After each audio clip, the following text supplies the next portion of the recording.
aș fi curios, de exemplu, să-mi numești 3-5 chestii pe care obligatoriu le pui în bagaj atunci când vei ști că vei avea de străbătut sălbăticia. Cortul, Okay. sacul de dormit, o butelie de gaz sau, în cazul aragazului pe care avem acum, suficientă benzină pe care pot să umplu canistra.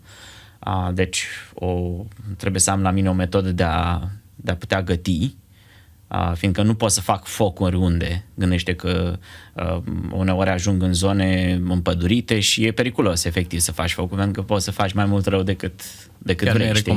Da. Fără să vrei.